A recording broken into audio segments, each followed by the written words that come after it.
കഴിഞ്ഞ ക്ലാസ്സിൽ ഞാൻ പറഞ്ഞ് അവസാനിപ്പിച്ച വിഷയം നിങ്ങളുടെ ഓർമ്മയിലുണ്ട് എന്ന് ഞാൻ കണക്കാക്കുന്നു.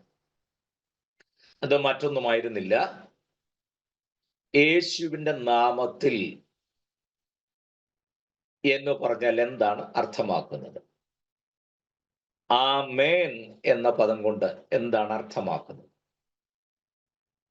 ദയവായി ഈ ക്ലാസ്സിൽ പങ്കെടുത്ത നിങ്ങളെങ്കിലും ഈ രണ്ട് പദങ്ങളും ഉപയോഗിക്കുമ്പോൾ അതിൻ്റെ ഗൗരവം ഒട്ടും നഷ്ടമാക്കി കളയാതെ ഉപയോഗിക്കേണ്ട ഇടത്ത് മാത്രം അത് ഉപയോഗിക്കാൻ ദയവായി നിങ്ങൾ ശ്രദ്ധിക്കണം.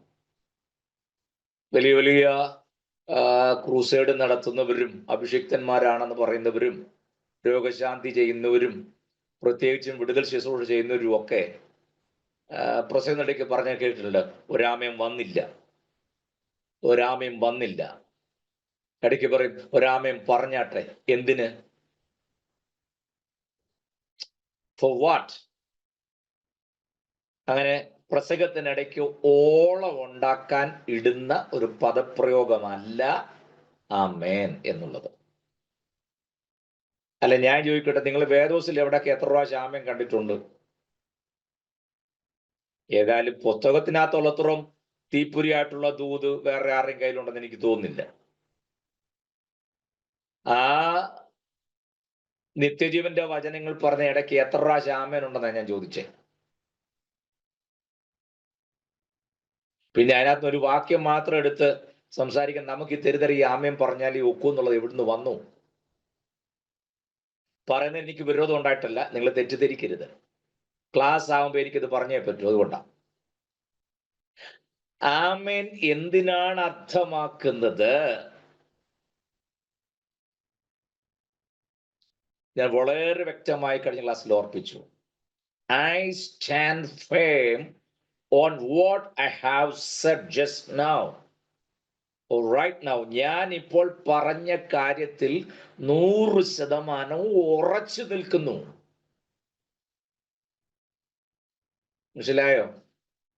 ഞാനിപ്പോൾ പറഞ്ഞ കാര്യത്തിൽ what I have just told now, ഇപ്പോഴെന്താണോ പറഞ്ഞത് ആ കാര്യത്തിൽ അണുവിട വ്യത്യാസമില്ലാതെ ഞാൻ ഉറച്ചു നിൽക്കുന്നെന്നാണ്.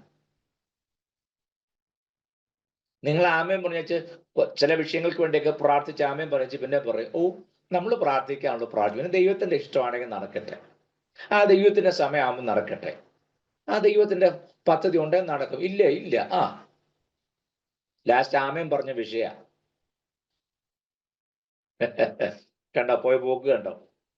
അതാ ഞാൻ ചോദിച്ചേ, പ്രസംഗത്തിനിടയ്ക്കും ആത്മീക ഉണർവെന്ന പേരിൽ കാണിക്കുന്ന ബഹളത്തിനിടയ്ക്കും ഒക്കെ ഫില്ല് ചെയ്യാൻ വേണ്ടി എടുത്തിടേണ്ട പദമല്ല ആമേൻ എന്നുള്ളത്. അത് നല്ല ഒരു പദവും ഞാൻ നമ്മുടെ ക്ലാസ്സിലൊക്കെ പല തവണ ഓർമ്മിപ്പിച്ചിട്ടുണ്ടല്ലോ. നിങ്ങൾ പരമാവധി തിരുവെഴുത്ത് വായിക്കുകയും ഒക്കെ ചെയ്യുമ്പോൾ,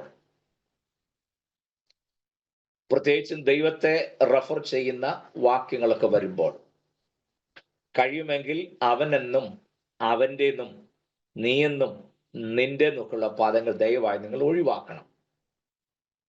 പകരം അവിടുന്ന്, അങ്ങ്, അങ്ങയുടെ, അവിടുത്തെ ഹിതം, അവിടുന്ന് അരുളി ചെയ്തതുപോലെ എന്നൊക്കെയുള്ള മോസ്റ്റ് റെസ്പെക്ട്ഫുൾ വേർഡ്സ് ഉപയോഗിക്കാൻ നിങ്ങൾ ശ്രമിക്കണം. മലയാളത്തിൽ അങ്ങനെ ഇരിക്കുന്നത് കൊണ്ട് അത് അങ്ങനെ തന്നെ ചെയ്യണമെന്നല്ല. അതുകൊണ്ടാണ് നമ്മുടെ ക്ലാസ് തുടങ്ങിയപ്പോഴേ ഞാൻ പറഞ്ഞു, ഈ വേദപുസ്തകത്തിന്റെ പരിഭാഷ നിർവഹിച്ച ആളുകൾ ആരാണെന്നുള്ളത് നമ്മുടെ മനസ്സിൽ ഇരുന്നെങ്കിൽ മാത്രമേ ഈ കാര്യങ്ങൾ തിരുത്തപ്പെടാൻ നമ്മൾ മനസ്സ് വെക്കൂ. ഇല്ലാന്നുണ്ടെങ്കിൽ ദൈവാത്മാവ് തന്ന അത് മാറ്റി മറിക്കാൻ നിങ്ങൾക്ക് അധികാരം തന്നെന്ന് പറഞ്ഞ് നമ്മൾ ബഹളം വെക്കും. അതല്ല അതിന്റെ ശരിയായ രീതി. പുസ്തകം തിരുത്തണ്ട, പക്ഷെ നിങ്ങൾ ഉച്ചരിക്കും. അതുകൊണ്ടാണ് യഹൂദൻ അവന്റെ തനാഖ് വിശുദ്ധ തിരുവെഴുത്ത് വായിച്ചു വരുമ്പോൾ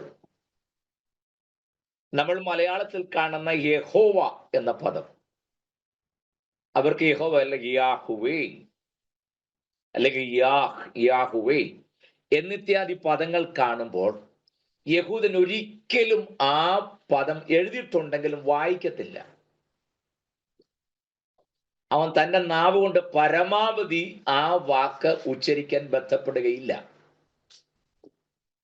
അത്ര ഭയമാണ് ആ പദം. എഴുതിയിരിക്കുന്നത് യാഹ്വേ എന്നാണെങ്കിലും യഹൂദൻ അത് വായിക്കാതെ അദ്നായ് എന്നേ വായിക്കൂ.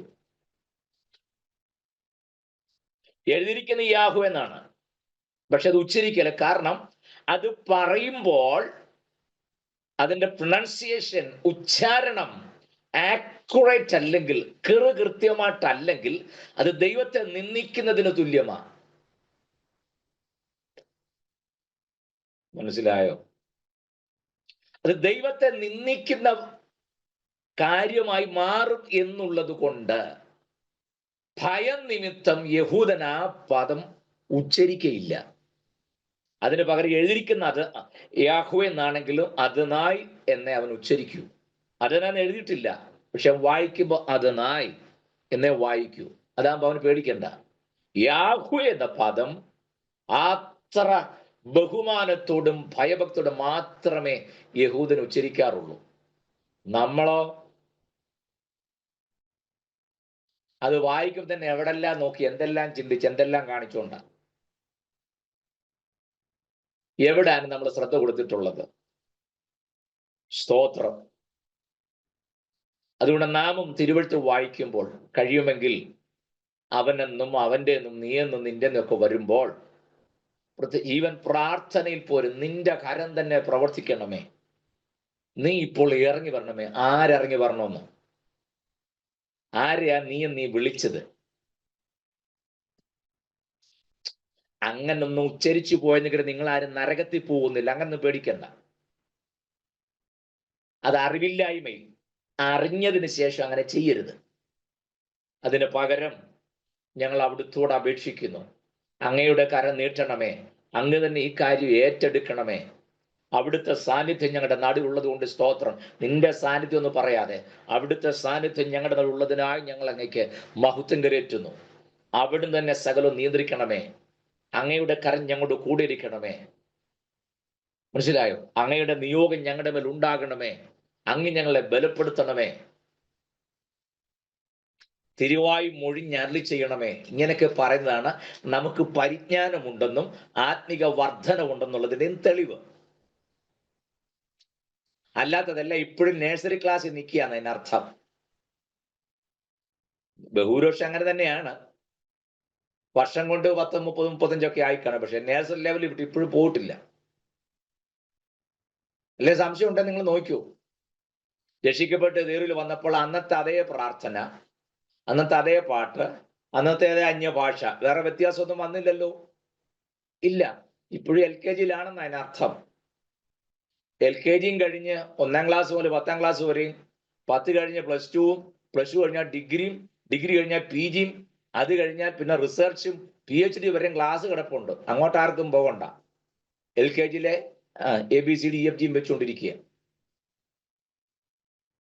ആ സ്ഥിതിക്ക് വ്യത്യാസം വരണം. നമുക്ക് ആത്മികമായ വളർച്ച എല്ലാ കാര്യത്തിലും, ആത്മിക പക്വത, ഒരാളുടെ സംസാരിക്കുന്നതിൽ, പ്രാർത്ഥിക്കുക ഉപയോഗിക്കുന്ന വാചകങ്ങളിലൊക്കെ ആത്മിക പരിജ്ഞാനം കാണുമ്പോൾ ആത്മിക വളർച്ചയുള്ള ആളാണോ ഇല്ലയോ എന്നറിയാൻ പറ്റും. നമ്മുടെ മുമ്പത്തെ ക്ലാസ്സിനകത്ത് കണ്ടിന്യൂസ് ആയിട്ട് വന്നുകൊടുത്ത സബ്ജക്റ്റ് തന്നെ സ്പിരിച്വൽ ഗ്രോത്ത് എന്നുള്ള വിഷയമായിരുന്നു. ആത്മിക വളർച്ച, ആത്മിക ശൈശവത്വം മാറി ആത്മിക വളർച്ച പ്രാപിക്കണം. അത് എവിടെ വരെ ചെല്ലണം എന്നറിയാമോ? ക്രിസ്തുവാകുന്ന തലയോളം വളരണം. അതിനപ്പുറത്തോട്ട് പോകണ്ട. ക്രിസ്തുവിൻ തലയ്ക്ക് അപ്പുറത്തോട്ടൊന്നും പോകണ്ട. ക്രിസ്തുവാകുന്ന തലയോളം അത് മതി. അത്രയും വളർച്ച നമുക്ക് ഉണ്ടാകണം. അത് നമ്മുടെ ജീവിതത്തിൽ കാണണം, ജീവിതത്തിന്റെ അടുക്കൻ ചിട്ടയിൽ കാണണം, നമ്മുടെ സംഭാഷണത്തിൽ കാണണം, ഒരാളോട് ഇടപെടുന്നതിനകത്ത് ആത്മിക മെച്യൂരിറ്റി, പക്വത നമുക്ക് കാണണം, പ്രസംഗത്തിൽ കാണണം, പ്രാർത്ഥനയിൽ കാണണം. മനസ്സിലാകുന്നുണ്ട്? വിശ്വാസത്തിൽ വന്നു ശുശ്രൂഷ വന്നിട്ട് വർഷങ്ങൾ പലതായിട്ടും സാന്ദർഭികമായി പ്രാർത്ഥിക്കുന്ന വിഷയത്തിൽ നമ്മൾ പരാജയപ്പെടാറില്ലേ? ഉണ്ടല്ലോ. ആസ്വാദം പറയുമ്പം കുഴയാറില്ലേ? ഉണ്ട്. ആസ്വാദം പറയാനാ പറഞ്ഞത്. പറഞ്ഞു വന്നപ്പോഴത്തേന് പ്രാർത്ഥിച്ച അവസാനം വീണ്ടും വേറൊരു പ്രാർത്ഥനയാട്ടം കൊണ്ട് അവസാനിപ്പിക്കുന്നത്. വിമർശിക്കാൻ ഞാൻ പറഞ്ഞതല്ല. ആ വളർച്ചയും പക്വതയും പ്രാപിക്കുന്നില്ല എന്നുള്ളതിന്റെ തെളിവാണത്. നമുക്ക് അങ്ങനെ സംഭവിക്കാതിരിക്കാൻ നമ്മൾ ശ്രദ്ധിക്കണം. നമ്മുടെ ഇത് ക്ലാസ് ആയതുകൊണ്ട് ഞാൻ ഒന്ന് രണ്ട് കാര്യങ്ങൾ ഒന്ന് പറഞ്ഞിട്ട് ഇന്നത്തെ വിഷയത്തിലേക്ക് വരാം. ഒരുപാട് പേരും പറയുന്നു ഞാൻ ഭയങ്കര തലക്കനമുള്ള ആളാണ്. ചിലര് പറയുന്നു പുള്ളിക്ക് എല്ലാം അറിയാമെന്നുള്ള ഭാവം. വേറൊരു കുട്ടി വന്ന് പുള്ളി കണ്ടമാനം വിമർശിക്കുന്നു. നിങ്ങൾ ഈ പറഞ്ഞതെല്ലാം ഞാൻ ഉൾക്കൊള്ളുന്നു, ഒരു വിരോധമില്ല നിങ്ങൾ അങ്ങനെ പറയുന്നത്. കാരണം ഞാൻ പറയാം. ഈ ബുധനാഴ്ച ദിവസം രാത്രി 9 മുതൽ 10 വരെ നമ്മൾ സംഘടിപ്പിച്ചിരിക്കുന്നത് ഒരു ഡിബേറ്റ് അല്ല, ആത്മീക ഉണർവ് യോഗമല്ല, കൺവെൻഷൻ അല്ല, ഉപവാസ പ്രാർത്ഥനയല്ല, വിടുതലിൻ ശുശ്രൂഷയും അല്ല. നമ്മൾ സംഘടിപ്പിച്ചിരിക്കുന്നത് തിരുവഴുത്തിന്റെ പൊരുൾ തിരിക്കുന്ന ദൈവവചന പഠനം ആണ്. ഓക്കെ, അപ്പൊ ദൈവവചന പഠനം നാം നടത്തുമ്പോൾ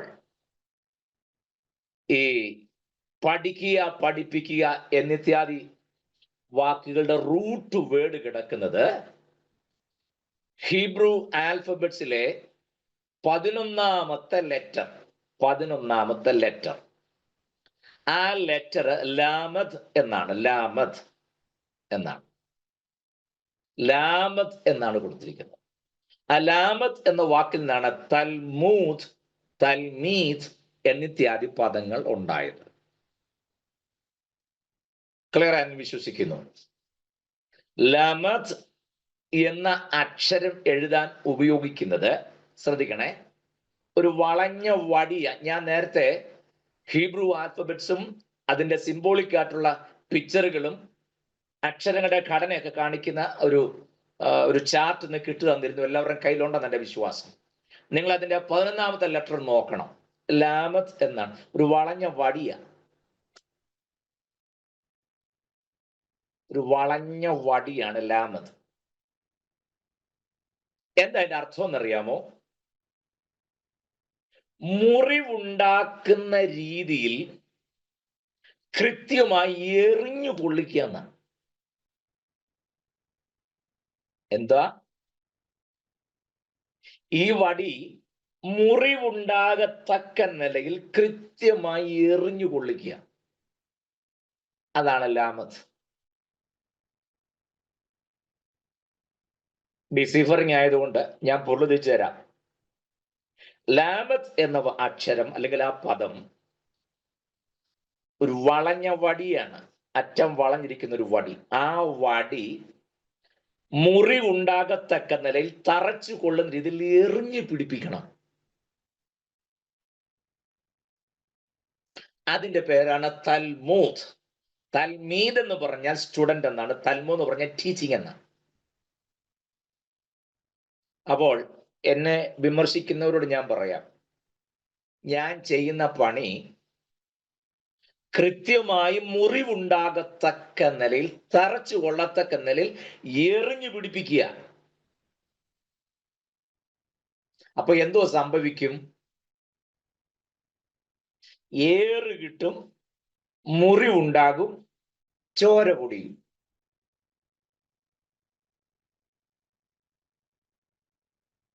സ്തോത്രം. ഏതായാലും 3-4 പേര് വീഡിയോ ഓൺ ചെയ്തിട്ടുണ്ട്. അവരായി ഓർത്ത് ഞാൻ ദൈവത്തെ സ്തുതിക്കുന്നു. സ്തോത്രം. ലാമത്ത് എന്ന ടീച്ചിങ് എന്ന പദത്തിന്റെ പൊരുൾ തിരിച്ചതാ ഞാനിപ്പോൾ. ടീച്ചിങ് ആണെങ്കിൽ അത് ലക്ഷ്യസ്ഥാനത്ത് എന്ന് തറച്ച് മുറിവുണ്ടാക്കി ചോര ഒഴുകുന്ന രീതിയിൽ അത് എറിഞ്ഞു പിടിപ്പിക്കണം. അതാണ് ടീച്ചിങ്. അതുകൊണ്ടാണല്ലോ ഈ ഗ്രൂപ്പിൽ കാര്യം 10-300 പേരുണ്ടെങ്കിലും ക്ലാസ്സിൽ അത്രയും പേരില്ലല്ലോ. എനിക്ക് സന്തോഷമേ ഉള്ളൂ. ഇനി അത് കുറയില്ലാണ്ട് കൂടുമെന്ന് എനിക്ക് യാതൊരു വിശ്വാസമില്ല.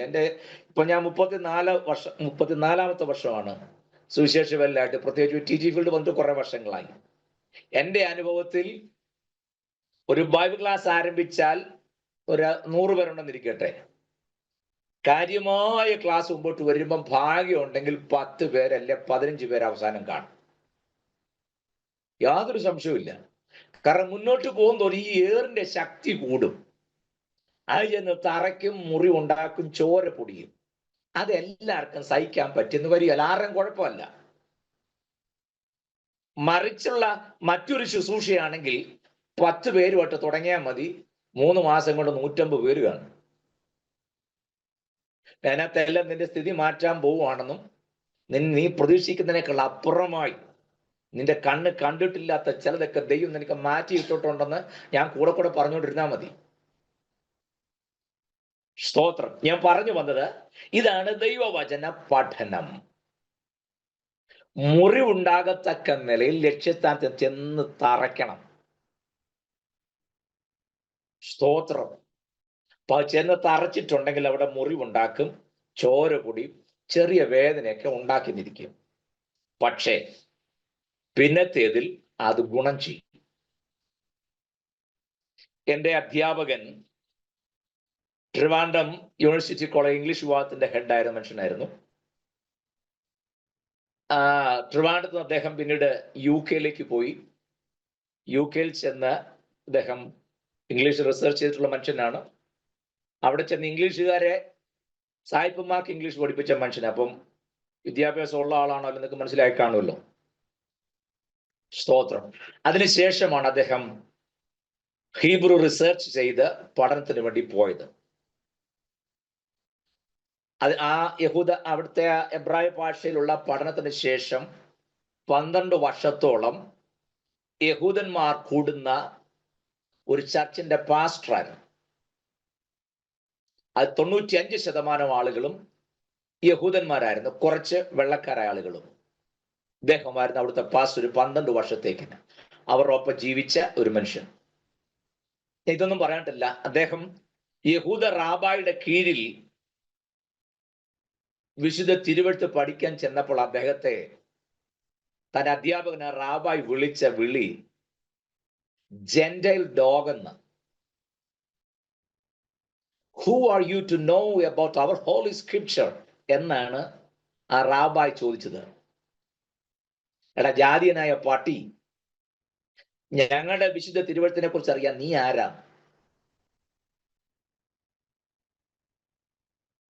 അദ്ദേഹത്തെ ആ റാബായി വിളിച്ച വിളിയാ. അദ്ദേഹം തിരിച്ചിഞ്ഞു പോന്നു, വീട്ടിൽ വന്നു. വൈകിട്ട് പ്രാർത്ഥിക്കാൻ പരിശുദ്ധാത്മാവ് ചോദിച്ചു, നീ എന്താ കാണിച്ചെന്ന്. ദൈവമായിട്ട് ഞാൻ സംസാരിച്ചു. എനിക്കിപ്പം ഇവന്റെ ആട്ടും തുപ്പും കേട്ടിന്ന് പഠിക്കേണ്ട കാര്യമൊന്നുമില്ലല്ലോ. എന്നെ വിളിച്ചത് അങ്ങ് കേട്ടില്ലേ? അങ്ങയുടെ രക്തത്താൽ ഞാൻ വീണ്ടെടുക്കപ്പെട്ടവനാ. എനിക്കിപ്പോൾ തന്നെ കീഴേ പോയിരുന്ന് ഇവന്റെ ആട്ടും തുപ്പും കേട്ടിരിക്കേണ്ട കാര്യമില്ല എന്ന് പറഞ്ഞപ്പോൾ പരിശുദ്ധാത്മാവ് തന്നെ ഇടപെട്ടു. Go and sit at his feet and learn. നിനക്ക് മര്യാദയ്ക്ക് പോയി നിന്നെ ജെന്റൈൽ ഡോഗ് എന്ന് വിളിച്ചവന്റെ കാൽക്കലിരുന്ന് എന്റെ വചനം പഠിക്കാനുള്ള മനസ്സുണ്ടോന്ന് അറിയാനായിട്ടാണ്, നിന്റെ വിധേയത്വം എന്തുമാത്രം അറിയാനായിട്ടാണ് ആ റാബായി നിന്നെ അങ്ങനെ വിളിച്ചത്. പോടാന്ന് പറഞ്ഞു പരിശുദ്ധാത്മാവ്. അപ്പോഴേ നെടുമ്പാണ് വീണ് കരഞ്ഞ് ദൈവത്തോട് ക്ഷമ പറഞ്ഞിട്ട് അദ്ദേഹം പിറ്റേ ദിവസം മടങ്ങിപ്പോയി. ആ യഹൂദ റാബായുടെ കീഴിലിരുന്നാണ് 8 വർഷത്തോളം എബ്രായ ഭാഷയിൽ ദൈവവചനം പഠിക്കാൻ ഇടയായത്. അദ്ദേഹത്തിൽ നിന്ന് പഠിക്കാൻ എനിക്കും അവസരം ലഭിച്ചുകൊണ്ടിരിക്കുന്ന കഴിഞ്ഞ ഒരു 7-8 വർഷത്തോളമായി. ഞാനിത് പറഞ്ഞതിന്റെ കാര്യം അറിയാമോ? ഇതൊന്നും പറയാനായിട്ടല്ല, ഈ ഏറ് കൃത്യമായിട്ട് ചെന്ന് കൊള്ളുന്നതിന് ഒരു കാരണം പറയാനായിട്ട് അദ്ദേഹത്തെ വിളിച്ചത് ഇങ്ങനായിരുന്നു. ഞാൻ പറഞ്ഞത്, ഞാൻ സംസാരിക്കുന്നതൊക്കെ നിങ്ങൾക്ക് ബുദ്ധിമുട്ടുണ്ടാക്കുന്നുണ്ടെന്ന് പറഞ്ഞ് നിങ്ങൾ എഴുന്നേറ്റ് പോവുകയാണെങ്കിൽ ഈ മനുഷ്യൻ എന്ത് ചെയ്യണമെന്ന് അറിയാൻ വേണ്ടിയിട്ട്, അല്ലാതെ വേറെ ഒന്നും പറയാനല്ല. അദ്ദേഹത്തെ വിളിച്ച വിളിയ ജെന്റൈൽ ഡോഗ്. കാരണം ഇവൻ ആവശ്യത്തോടെയാണോ, സമർപ്പണമുള്ളവനാണോ, വിധേയപ്പെട്ടിരിക്കുമോ ഇല്ലെന്ന് അറിയാൻ വേണ്ടി ആ റാബാ ചെയ്ത ഒന്നാമത്തെ ടെസ്റ്റ് ആയിരുന്നു അത്. ഞാൻ പറഞ്ഞത്, ദൈവജനമാണെങ്കിൽ അതൊക്കെ ചിലപ്പോൾ ചെന്ന് തറയ്ക്കും. വചനം, ഞാൻ എപ്പോഴും പറയും, വചനം ചെയ്യുന്ന 3 കാര്യമാണ്. 1, വചനം നമ്മെ ചെത്തി വെടിപ്പാക്കും. 2, വചനം കേൾക്കുമ്പോൾ കുത്തുകൊള്ളും. ഒന്നുകിൽ ചെത്തും അല്ലെങ്കിൽ കുത്തും. ഇത് രണ്ടും നടന്നില്ലെങ്കിൽ 3-ാമത്തെ കാര്യം, എമ്മൗസിൽ പോയി ശിഷ്യന്മാർ പറഞ്ഞതുപോലെ അവൻ നമുക്ക് തിരുവഴുത്തുകളെ തെളിയിച്ചു തന്നുകൊണ്ടിരുന്നപ്പോൾ നമ്മുടെ ഉള്ളിൽ കത്തിക്കൊണ്ടിരുന്നു. കണ്ടോ? 1 ചെത്തും, 2 കുത്തും, 3 കത്തും. ഞാൻ പ്രാസോപ്പിച്ച് പറഞ്ഞതല്ല, പുസ്തകത്തിൽ അങ്ങനെ എഴുതിയിരിക്കുന്നു പറഞ്ഞു. എനിക്ക് ഈ പ്രാസോപ്പിച്ചൊന്നും പറയാൻ അറിയത്തില്ല. അപ്പോൾ വചനം ചെത്തും, വചനം കേൾക്കുമ്പോൾ കുത്തുകൊള്ളും, ഒപ്പം വചനം കേൾക്കുമ്പോൾ ഉള്ളിൽ കത്തലുണ്ടാകും. ഇത് മൂന്നും നടക്കുന്നില്ല എന്നുണ്ടെങ്കിൽ തെറ്റിതിരുത്തലുകൾ വരുമ്പോഴാണ് ആളുകൾക്ക് അസ്വസ്ഥത ഉണ്ടാകുന്നത്. നെവർ മൈൻഡ്, അത് നമ്മൾ കാര്യമാക്കേണ്ടതായിട്ടില്ല. ഈ വിമർശനത്തെ ഭയക്കുന്നവർക്കും ഒരാൾ കുറ്റം പറഞ്ഞ ഉടനെ മാനസികമായി തളർന്നവർക്കൊന്നും പറ്റിയ പണിയല്ലിത്. ഇതല്ല, ഇതിനപ്പുറത്ത് നമ്മളെ കുറിച്ച് പറഞ്ഞെന്നൊക്കെ ഇരിക്കും. അതൊക്കെ ദൈവസ്നേഹത്തിൽ അവരുടെ ആത്മീക വർദ്ധനു വേണ്ടി പ്രാർത്ഥിച്ചുകൊണ്ട് ദൈവം തന്ന കൃപയ്ക്കൊത്തുവണ്ണം വചനത്തിന്റെ പൊരുൾ തിരിച്ചു കൊടുക്കാൻ ഒരു അധ്യാപകൻ എപ്പോഴും ഉത്തരവാദിത്വമുള്ളവനാണ്. ഞാൻ പറഞ്ഞു വന്നത്, നിങ്ങൾക്കും ഈ വചനം കേൾക്കുമ്പോൾ എവിടെയെങ്കിലുമൊക്കെ ചെന്ന് തറയ്ക്കുന്നുണ്ടെന്നറിഞ്ഞാൽ ഞാൻ രക്ഷപ്പെട്ടു. അതാണ് എൻ്റെ സന്തോഷം. എവിടെയെങ്കിലുമൊക്കെ ചെന്ന് തറയ്ക്കണം, ചെന്ന് കൊള്ളണം, അല്പം ചോര പൊടിയണം എന്ന് തന്നെയാണ് എൻ്റെയും ആഗ്രഹം. അത് മിക്കപ്പോഴും നാം ഗ്രഹിച്ചു വെച്ച കാര്യങ്ങൾ അത് അങ്ങനെയല്ല, ഇങ്ങനെയാണ് എന്ന് പറയുമ്പോഴത്തേക്കിനാണ് നമുക്ക് ഈ അസ്വസ്ഥത ഉണ്ടാകുന്നത്. മനസ്സിലായോ? ചില കാര്യങ്ങൾ നമ്മൾ ധരിച്ചു വെച്ചതിന് ഘടകവിരുദ്ധമായിട്ട് ഇങ്ങനെയാണ് എന്ന് സ്ഥാപിക്കുമ്പോഴാണ് നമുക്കത് അങ്ങനൊന്നുമല്ല, ഇങ്ങനെ തന്നെയാണ് എന്ന് പലപ്പോഴും തോന്നാൻ കാരണം. ഉടനെ ഞാൻ മടങ്ങി വരുന്നു. ഞാൻ ഉദ്ദേശിച്ചത്, എനിക്ക് എന്നോട് ചോദിച്ച 2-3 ചോദ്യങ്ങളുടെ ഉത്തരവാണ് ഞാൻ ഈ ക്ലാസ്സുകൾ പറഞ്ഞുകൊണ്ടിരുന്നത്. ഞാൻ പറഞ്ഞു, ഇനി വേറെ ചോദ്യങ്ങൾ ഇപ്പോൾ ചോദിക്കരുത്, നമ്മുടെ സബ്ജക്റ്റ് മുന്നോട്ട് പോകേണ്ട പ്രയാസമുണ്ടാകും. 2 ചോദ്യത്തിന്റെ മറുപടി പറഞ്ഞ് 3-ാമത്തെ കൂടെ ഉത്തരം പറഞ്ഞു കഴിഞ്ഞാൽ ഇനി ചോദ്യങ്ങളൊന്നും നിങ്ങൾ ദയവായിട്ട് ചോദിക്കരുത്. ഇന്ന് പെട്ടെന്ന് ഞാൻ ആ 3-ാമത്തെ ചോദ്യത്തിന്റെ ഉത്തരം പറഞ്ഞ് അവസാനിപ്പിക്കും. ഇത് രണ്ടും, ഒന്ന് യേശുവിന്റെ നാമത്തിൽ എന്ന് പറഞ്ഞാൽ എന്താണെന്നുള്ളത് ഞാൻ പറഞ്ഞു. ആമേൻ എന്ന് പറഞ്ഞാൽ എന്താണെന്നുള്ളത് പറഞ്ഞു. ഈ കഴിഞ്ഞ ദിവസങ്ങളിൽ ഒരുപാട് കൺഫ്യൂഷൻസും ചിലത്തൊക്കെ അല്പ പ്രശ്നങ്ങളും ഉണ്ടാക്കിയ ഒരു സാഹചര്യം വെച്ചാണ് അത് എനിക്ക് മുമ്പത്തെ ക്ലാസ്സിൽ ഞാൻ അത് പറഞ്ഞിട്ടുണ്ടെന്ന് തന്നെയാണ് എൻ്റെ വിശ്വാസം. ഏതെങ്കിലും സന്ദർഭം ഞാൻ പറഞ്ഞിട്ടുണ്ടെന്ന് ഞാൻ കരുതുന്നു. ഉണ്ടെങ്കിലും ഇല്ലെങ്കിലും എല്ലാവർക്കും ഒരിക്കൽ കൂടെ ആത്മീക വർധനം ഉണ്ടാകട്ടെ എന്നുള്ള ചിന്താഗതിയോടുകൂടെ ഞാൻ ഈ ആരാധന എന്താണ് എന്തല്ല എന്നൊന്ന് വേഗം ഒന്ന് പറയാനായിട്ട് ആഗ്രഹിക്കുന്നു. നിങ്ങൾക്ക് താല്പര്യമുണ്ടോ ഇല്ലെന്ന് എനിക്ക് അറിഞ്ഞുകൂടാ. ഏതായാലും ഞാൻ ഒന്നുകൂടെ അതൊന്ന് വേഗത്തിൽ പറഞ്ഞ് അവസാനിപ്പിക്കാം. ആരാധന എന്താണ്? ആരാധന എന്തല്ല? ഒരു വാക്യം നിങ്ങൾ ആരെങ്കിലും വായിച്ച് സഹായിക്കാമോ? യോഹന്നാന്റെ സുവിശേഷം 4-ാം അധ്യായത്തിന്റെ 23-24 വാക്യങ്ങൾ ആരെങ്കിലും ഒരാൾ ഒന്ന് അൺമ്യൂട്ട് ചെയ്തിട്ട് ആ ഭാഗം എടുത്ത് വായിച്ചാൽ നന്നായിരിക്കും. യോഹന്നാന്റെ സുവിശേഷം 4-ാം അധ്യായം 23-24 വാക്യങ്ങൾ. സത്യനമസ്കാരികൾ പിതാവിനെ ആത്മാവിലും സത്യത്തിലും നമസ്കരിക്കുന്ന നാഴിക വരുന്നു, ഇപ്പോൾ വന്നുമിരിക്കുന്നു. തന്നെ നമസ്കരിക്കുന്നവർ ഇങ്ങനെയുള്ളവർ ആയിരിക്കണമെന്ന് പിതാവ് ഇച്ഛിക്കുന്നു. തന്നെ ആരാധിക്കുന്നവർ, നമസ്കരിക്കുന്നവർ ഇങ്ങനെയുള്ളവരായിരിക്കണമെന്ന് പിതാവ് ഇച്ഛിക്കുന്നു. അടുത്ത വാക്ക്, ദൈവം ആത്മാവാകുന്നു, അവനെ നമസ്കരിക്കുന്നവർ ആത്മാവിലും സത്യത്തിലും നമസ്കരിക്കണം. അടുത്ത കൂടെ വായിച്ചു. സ്ത്രീ അവനോട്, മശിഹ എന്ന് വെച്ചാൽ ക്രിസ്തു വരുന്നു എന്ന് ഞാൻ അറിയുന്നു. അവൻ വരുമ്പോൾ താങ്ക് യു ദേവദാസനെ, ഗോഡ് ബ്ലസ് യു. നമുക്കറിയാം 4-ാം അധ്യായം നമ്മുടെ വാഴ്ത്തപ്പെട്ട കർത്താവും ശമരിയ സ്ത്രീയും തമ്മിലുള്ള സംഭാഷണമാണ്. ആരാണ് ശമര്യർ എന്നുള്ളത് നിങ്ങൾക്ക് നന്നായിട്ട് അറിയാം എന്ന് ഞാൻ കണക്കാക്കുന്നു. അതല്ല, ശമര്യ ആരാണെന്ന് അറിഞ്ഞാൽ കൊള്ളാമെന്നുണ്ടെങ്കിൽ ഞാൻ അടുത്ത ക്ലാസ്സിൽ അത് പറയാം. ഇപ്പൊ അതിന്റെ പുറകെ പോയാൽ ഒക്കത്തില്ല. അത് ശേമരിന്റെ കയ്യിൽ നിന്ന് വാങ്ങിച്ചപ്പോൾ ശേമരിന്റെ പേരിനെ നിലനിർത്തത്തക്ക നിലയിലാണ് ആ സ്ഥലത്തിന് ശമര്യ എന്ന് പേരിട്ടത്. അത്ര മാത്രം പറഞ്ഞ് ഞാൻ ആ ഭാഗം വിടുന്നു. ഇത്ര ഓർത്താ മതി. യഹൂദന്മാർക്ക് ശമര്യരുമായിട്ട് യാതൊരു സമ്പർക്കവുമില്ല. നേരെ പോകേണ്ടത് ശമരിൽ കൂടെ ആണെങ്കിലും ഈ തെക്ക് നിന്ന് വടക്കോട്ട് പോകുന്നവരും വടക്കം തെക്കോട്ട് വരുന്നവർക്കും എളുപ്പം നേരെ വന്നാൽ ശമരിയെ ക്രോസ് ചെയ്ത് വന്നാൽ എളുപ്പമുണ്ട്. പക്ഷെ അങ്ങനെ പോകാതെ വളഞ്ഞാണ് ശമരിയ തൊടാതെയാണ് ഗലിയിലേക്കും ഗലുള്ളവർ യഹൂദിക്കും വന്നുകൊണ്ടിരുന്നത്. ഇതിന് രണ്ടും നടുക്കാണല്ലോ ശമരിയ. വടക്ക് ഗലീല, നടുക്ക് ശമരിയ, തെക്ക് യഹൂദിയ. ഇങ്ങനെയാണ് കിടക്കുന്നത്. ഒറ്റ സെൻട്രൽ പോർഷനിലാണ് ശമരിയ വരുന്നത്. ശമര്യർക്കും യഹൂദിയർക്കും തമ്മിൽ സമ്പർക്കം ഇല്ലാത്ത കാലം. നമ്മുടെ വാഴ്ത്തപ്പെട്ട കർത്താവും ശമരിയ സ്ത്രീയും തമ്മിലുള്ള ഒരു സംഭാഷണം ഒരുപാട് പാഠങ്ങൾ പഠിക്കേണ്ടതാണ്. ഒരിക്കലും അവരുടെ സംസാരത്തിനകത്ത് ആരാധനയുടെ കാര്യം വരാൻ ഒരു സാധ്യതയില്ല. അതൊന്നും അല്ല പറഞ്ഞത്. ആലോചിച്ച് നോക്കൂ. ഇതൊക്കെ കണ്ട് നമ്മൾ പഠിക്കുമ്പോൾ കർത്താവ് ഓരോ വിഷയം കൈകാര്യം ചെയ്യുന്നതും ഓരോ സന്ദർഭത്തിൽ എങ്ങനെ ഡീൽ ചെയ്യുന്നു എന്നുള്ളത് ജീവിതം കൊണ്ട് കാണിച്ചു തന്ന ഇത്രയും നല്ലൊരു മാതൃകാ പുരുഷൻ ഉലകത്തിൽ വേറെ ഇല്ലല്ലോ. സ്തോത്രം. അവളെ പരസ്യമായിട്ട് അവഹേളിക്കുകയോ ഒന്നും ചെയ്യാതെ ഒന്നുണ്ട് കാര്യങ്ങൾ ചോദിക്കുക. ഞാൻ മുൻപ് പറഞ്ഞിട്ടുള്ളതുപോലെ വളരെ ശ്രദ്ധയോടെ പഠിച്ചെടുക്കേണ്ട ഒരു പുസ്തകമാണ് യോഹന്നാന്റെ സുവിശേഷം. ബൈബിൾ കോളേജിലൊക്കെ സിനോപ്റ്റിക് ഗോസ്പൽസ് എന്നൊരു വിഷയമുണ്ട്. സമാന്തര സുവിശേഷം, സമവീക്ഷണ സുവിശേഷം എന്നാണ് പറയുക.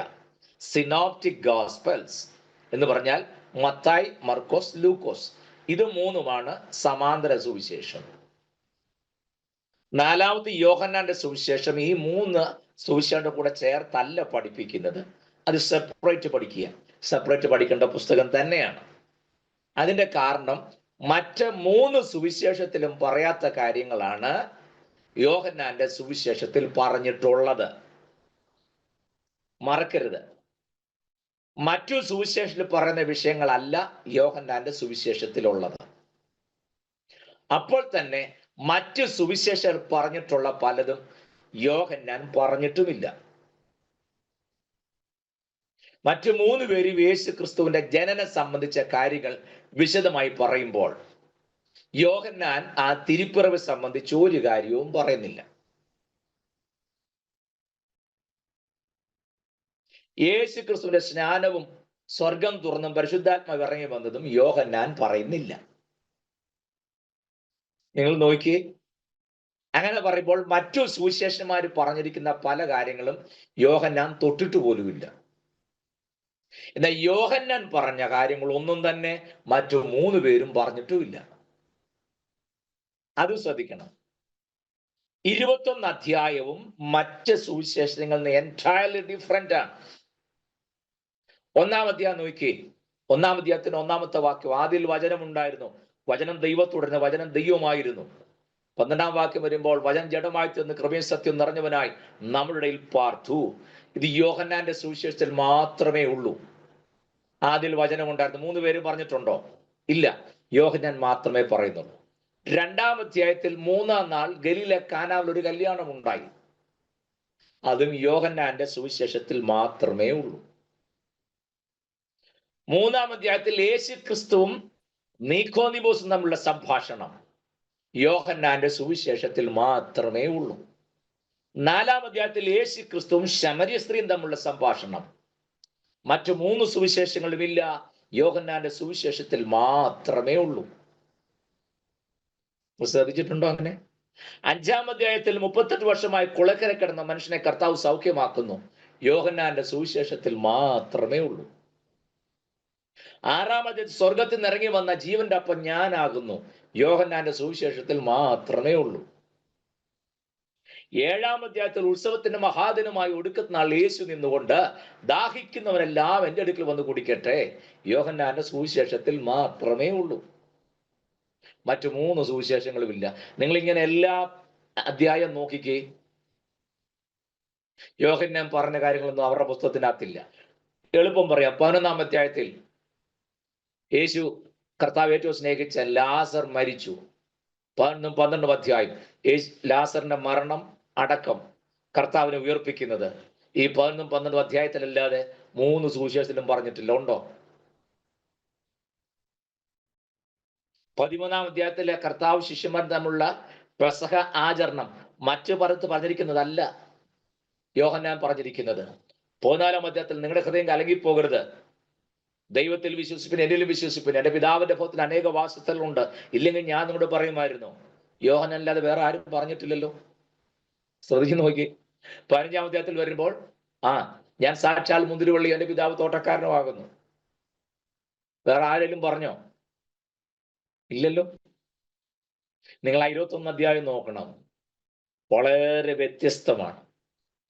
വ്യത്യസ്തമാണെന്ന് മാത്രമല്ല, ഇവര് 3 പേരും പറഞ്ഞ കാര്യങ്ങൾ പറയാതെ ഇവർ 3 പേരും ഒഴിവാക്കി അതിപ്രധാനമായ കാര്യങ്ങൾ പറഞ്ഞെന്ന് മാത്രമല്ല, എഴുതിയിട്ട് തികയാഞ്ഞിട്ട് ഒരു സാഹിത്യകാരൻ വായിക്കുന്ന രീതിയിൽ പറയുകയാണെന്നുണ്ടെങ്കിൽ എഴുതി തീർക്കാൻ കഴിയാത്തതിനൊരു പരിഭവം കൂടെ പറഞ്ഞ യോഹന്നാൻ നിർത്തും. ഇനി എനിക്ക് ഒരുപാട് എഴുതാനുണ്ട്, പക്ഷെ എല്ലാം കൂടെ എഴുതാൻ പോയാൽ ഉലകത്തിൽ തന്നെ ഒതുങ്ങി എന്ന് പറഞ്ഞ് ഒരു പരിഭവം പറഞ്ഞ യോഹന്നാൻ തന്റെ എഴുത്ത് നിർത്തും തന്നെ. ശരിയല്ലേ? ഞാൻ പറഞ്ഞത് നോക്കി.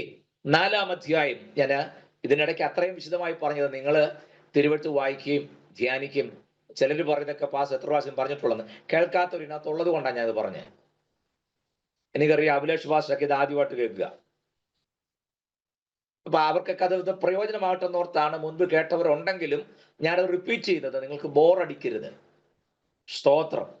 അപ്പോൾ നിങ്ങൾ വചനം ധ്യാനിക്കുകയും പഠിക്കുകയൊക്കെ ചെയ്യുമ്പോൾ ഇത് മനസ്സിൽ വെച്ചുകൊണ്ടൊന്ന് പഠിച്ചാൽ കുറെ കൂടെ നിങ്ങൾക്ക് ആ ദൈവവചനത്തിന്റെ ആഴത്തിലേക്കൊന്ന് പോകാൻ സഹായകമാകും എന്ന് ഞാൻ ഉദ്ദേശിച്ചുള്ളൂ. തെറ്റിദ്ധരിക്കും ചെയ്യരുത്. 4-ാം അധ്യായത്തിൽ 23-24 വാക്യത്തിൽ സത്യനമസ്കാരികൾ ദൈവത്തെ സത്യത്തിലും ആത്മാവിലും ആരാധിക്കണം. 23-ാം വാക്യം അവസാനിക്കുമ്പോൾ തന്നെ നമസ്കരിക്കുന്നവർ ഇങ്ങനെ ആയിരിക്കണമെന്ന് പിതാവ് ഇച്ഛിക്കുന്നു. ആരിച്ഛിക്കുന്നു? പിതാവ് ഇച്ഛിക്കുന്നു. അപ്പോൾ പിതാവ് ഇഷ്ടപ്പെടുന്ന ഒരു ആരാധനയുണ്ട്. മറ്റൊന്ന്, സത്യനമസ്കാരികൾ തന്നെ സത്യത്തിലും ആത്മാവിലും ആരാധിക്കണം എന്ന് പറയുമ്പോൾ അതിന് അങ്ങനെ പറഞ്ഞേ, ദ ട്രൂ വർഷിപ്പേഴ്സ്, സത്യനമസ്കാരികൾ എന്ന് എന്തുകൊണ്ട് പറഞ്ഞു? ഫോൾസ് വർഷിപ്പേഴ്സ് ഉള്ളത് കൊണ്ട് തന്നെ. അല്ലെങ്കിൽ ആരാധിക്കുന്നവർ ഇങ്ങനെ ആരാധിക്കുന്നു പറഞ്ഞാൽ പോരായിരുന്നു. ഇതിനാ ട്രൂ വർഷിപ്പേഴ്സ് എന്ന് പറയാൻ കാരണം? ട്രൂ ഉണ്ടെങ്കിൽ ഫോൾസും ഉണ്ട്, അത് തന്നെ. മനസ്സിലായോ? സത്യനമസ്കാരികൾ എന്ന് പറയാൻ കാരണം തെറ്റായ നമസ്കാരികൾ ഉള്ളത് കൊണ്ട് തന്നെയാണ്. സ്തോത്രം. നമുക്ക് അല്പം വിശദമായി ഈ ഭാഗം ഒന്ന് പഠിക്കുന്നത് നല്ലതാണ്. അതിന്റെ കാരണം ഞാൻ പറയാം. ഒരു സിമ്പിൾ ക്വസ്റ്റ്യൻ, ആർക്കെങ്കിലും ഉത്തരം പറയാൻ പറ്റുമെങ്കിൽ നിങ്ങൾ പറയണം. ഈ സ്തോത്രവും സ്തുതിയും തമ്മിലുള്ള വ്യത്യാസം എന്താ? സ്തോത്രം ചെയ്യുന്നു, സ്തുതിക്കുന്നത്, രണ്ടും തമ്മിലുള്ള വ്യത്യാസം.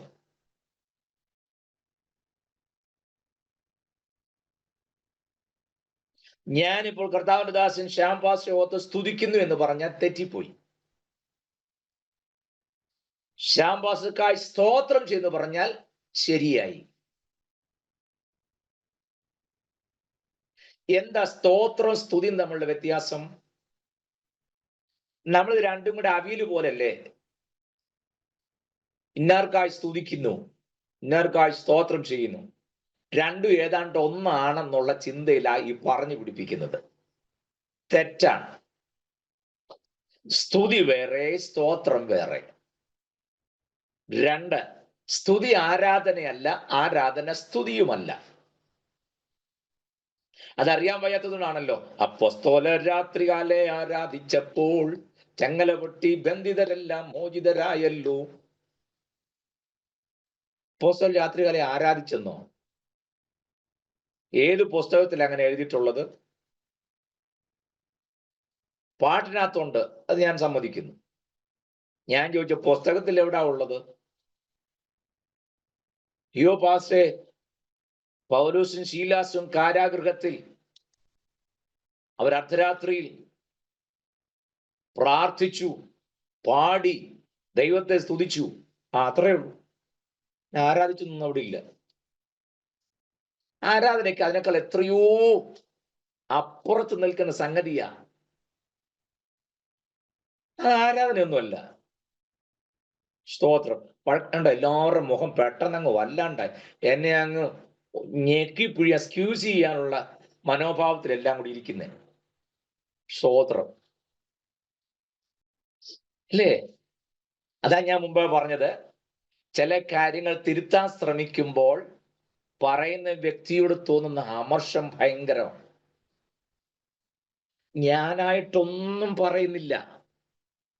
നിങ്ങളുടെ ആ പുസ്തകത്തിൽ ഉണ്ടെങ്കിൽ, എന്റെ പുസ്തകം പഴയതായതുകൊണ്ടാണെന്ന് അറിയത്തില്ല, ഇതൊരു 18-19 വർഷത്തോളം ആയ ഒരു ബൈബിൾ. ഇതിന് അത്രയും പഴക്കമുള്ളത് കൊണ്ടാണെന്ന് എനിക്കറിയത്തില്ല. ഇതിനകത്ത് അങ്ങനില്ല. പ്രാർത്ഥിച്ചെന്നും പാടിയെന്നും ദൈവത്തെ സ്തുതിച്ചെന്നുമുണ്ട്. അല്ല, സ്തുതി ആരാധനയല്ല, ആരാധന സ്തുതിയല്ല എന്നുള്ളത് ഏറ്റവും വലിയ തെളിവ് ഞാൻ പറയാം. ഏതൊരു യോഗത്തിന് ഇപ്പൊ ഈ വർഷിപ്പ് ലീഡേഴ്സ് ഉണ്ടല്ലോ, അല്ലെ? ഞാൻ അത് പറഞ്ഞ് വഴക്കൊന്നും ഉണ്ടാക്കുന്നില്ല. അങ്ങനെ ഒരു പോസ്റ്റ് പുസ്തകത്തിൽ ഇല്ല എന്നുള്ളത് സത്യമായ കാര്യം. അതിന്റെ പേരിൽ ആരും വഴക്കിന് വരരുതേ. ഞാൻ ഒരു കാര്യം പറയണ്ട, നിങ്ങൾ ആ ഫ്ലെക്സിനകത്തും ബോർഡിനകത്തൊക്കെ ശ്രദ്ധിച്ചിട്ടുണ്ടോ? നോട്ടീസിനകത്തൊക്കെ praise and worship so and so, അല്ലെങ്കിൽ കെറൂബിം വോയിസ് എന്നോ, അല്ലെങ്കിൽ ശാലേം വോയിസ് എന്നോ, ഇമ്മാനുവൽ വോയിസ് എന്നോ, അല്ലെങ്കിൽ എന്താ യഫദ ടീം എന്നോ ഒക്കെ കണ്ണ് കാണാം. എന്താണ് പ്രൈസ് ആൻഡ് വർഷിപ്പ്? അപ്പൊ അവര് തന്നെ പറഞ്ഞല്ലോ, ആരാധന സ്തുതിയല്ല, സ്തുതി ആരാധനയല്ലെന്ന്. Price and worship. ഈ പ്രൈസിന്റെ വർഷിപ്പിന് ഇടയ്ക്ക് എന്തിനാ നടുക്ക് ഒരു കൺജക്ഷൻ, ഒരു ആൻഡ് കൊണ്ടിട്ടത്?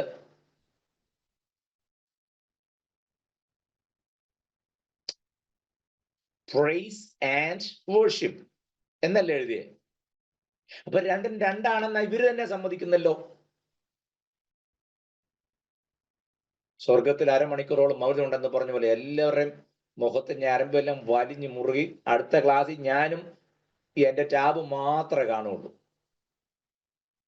സ്തോത്രം. ഞാൻ പറഞ്ഞ മനസ്സിലാകുന്നുണ്ടോ നിങ്ങൾക്ക്? രണ്ടും ഒന്നാണെങ്കിൽ പ്രൈസ് കഴിഞ്ഞ ആൻഡ് എന്തിനാ ചേർത്തത്? ഈ കൺജങ്ഷൻസ് ഉപയോഗിക്കുന്ന രണ്ട് നൗണുകളെ തമ്മിൽ കണക്ട് ചെയ്യാനായിട്ടല്ലേ? പള്ളിക്കൂടത്തിൽ പഠിച്ച കാര്യമൊക്കെ ഓർത്തും രാജവർഗീസ് സാർ ചെവിയെ പിടിച്ചതൊക്കെ ഓർത്തിട്ടാ ഇതൊക്കെ പറയുന്നേ. അതെനിക്കും കർത്താനദാസൻ ജിജു പാസ്റ്റർക്കും മാത്രമേ അറിയത്തുള്ളൂ. അതിന്റെ ഡീറ്റെയിൽ ചോദിക്കരുത്. അപ്പൊ രണ്ട് നൗൺസിനെ തമ്മിൽ കണക്ട് ചെയ്യാനായിട്ടാണ് കൺജങ്ഷൻസ് ഉപയോഗിക്കുന്നതാണ് എന്റെ അറിവ്. ഇത് രണ്ടും രണ്ടാണെന്നല്ലേ? രണ്ടും ഒന്നാണെങ്കിൽ പിന്നെ നടുക്ക് ആൻഡ് വരേണ്ട കാര്യമില്ലല്ലോ. യു ആൻഡ് മീ എന്ന് പറഞ്ഞാൽ നീയും ഞാനും, ഞങ്ങൾ രണ്ടും രണ്ടാണെന്നല്ലേ?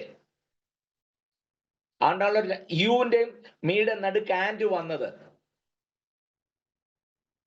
ആണല്ലോ. നിങ്ങൾ ദയവായി ശ്രദ്ധിക്കുക. സ്തോത്രം വേറെ, സ്തുതി വേറെ. സ്തുതി സ്തോത്രമല്ല, സ്തോത്ര സ്തുതിയുമല്ല. എളുപ്പം ഞാൻ പറയാം, സ്തുതി ഒരൊറ്റൊരാൾക്ക് മാത്രമേ ഉള്ളൂ. ദയവായി അത് മനുഷ്യർക്ക് കൊടുക്കരുത്. ഞങ്ങളുടെ പാസ്റ്റർ ഓർത്ത് സ്തുതിക്കുന്നു എന്ന് പറയരുത്. പാസ്റ്റർ ഓർത്ത് സ്തോത്രം ചെയ്യണം.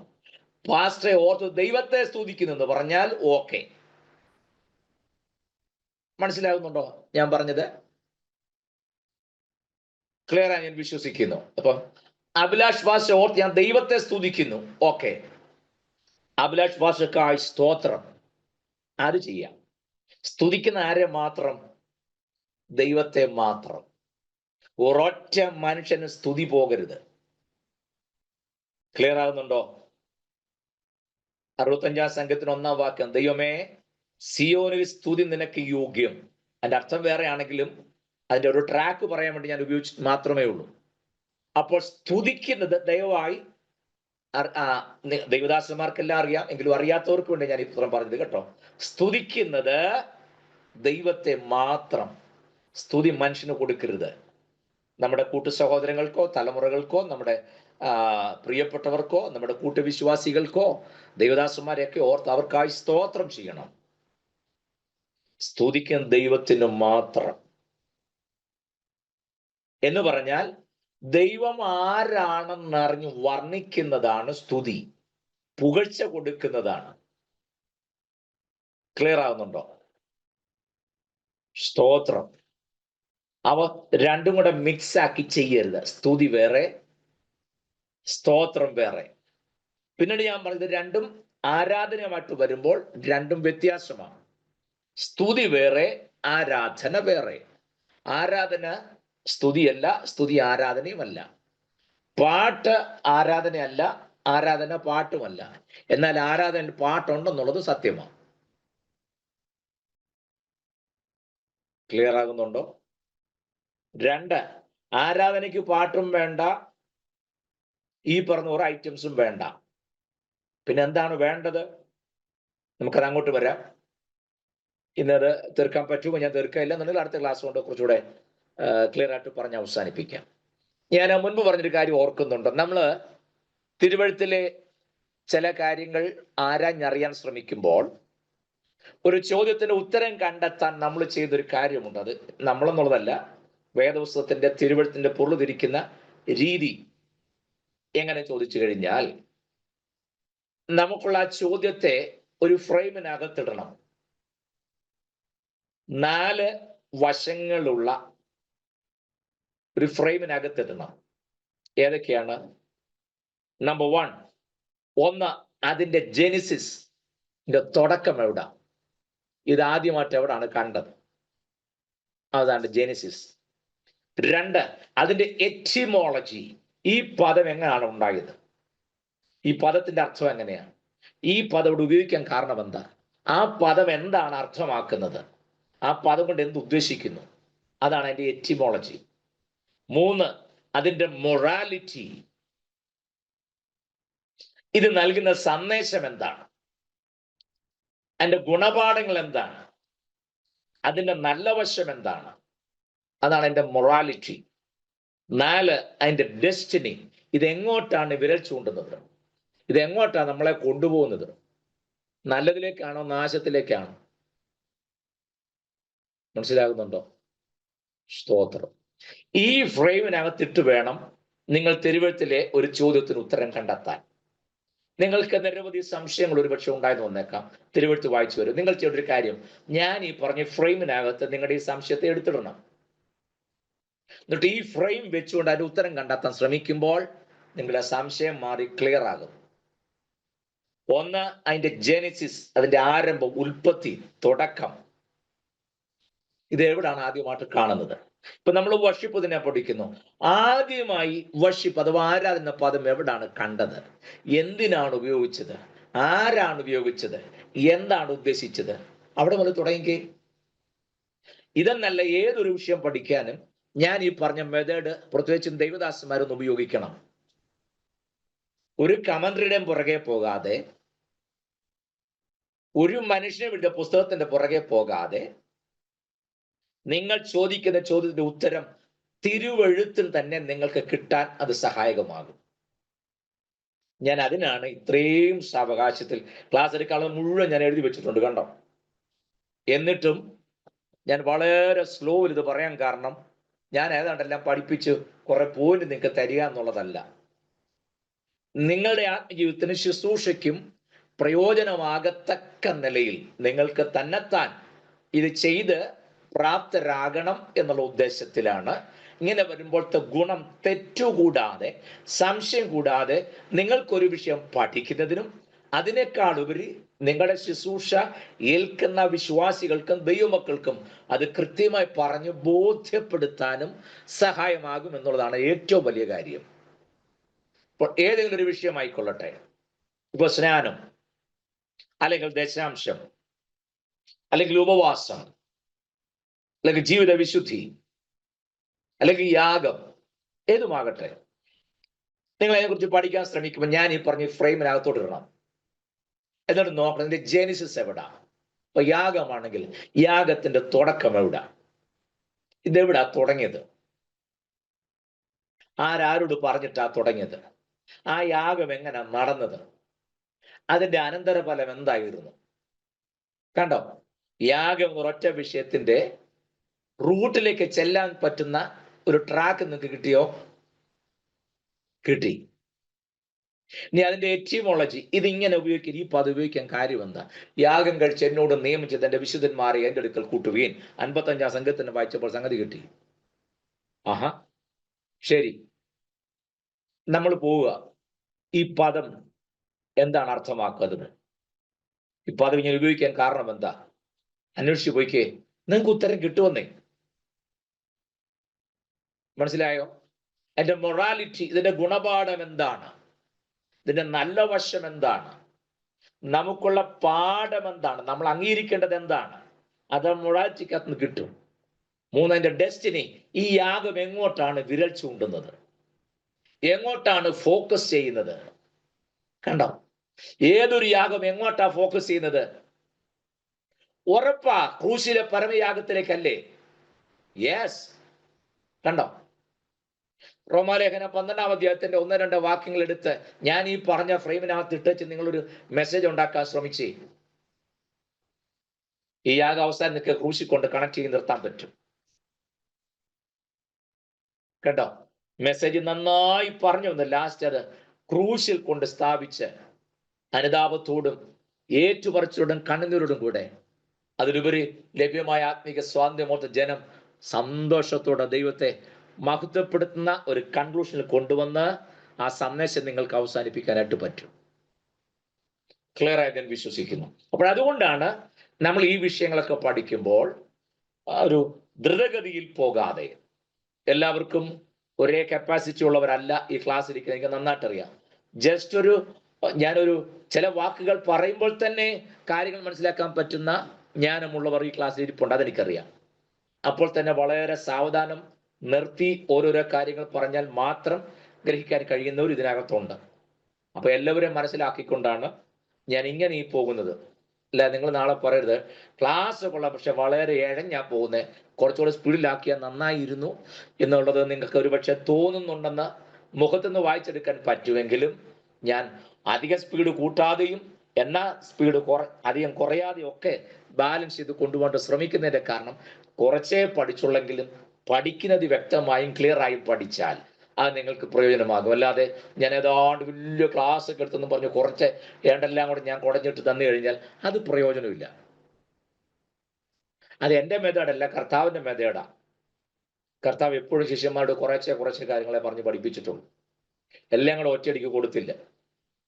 സ്തോത്രം. ഞാൻ മടങ്ങി വരുന്നു. അപ്പൊ നമുക്ക് ഈ വിഷയം ഒന്ന് ശ്രദ്ധിച്ച് മുന്നോട്ട് നീങ്ങാം.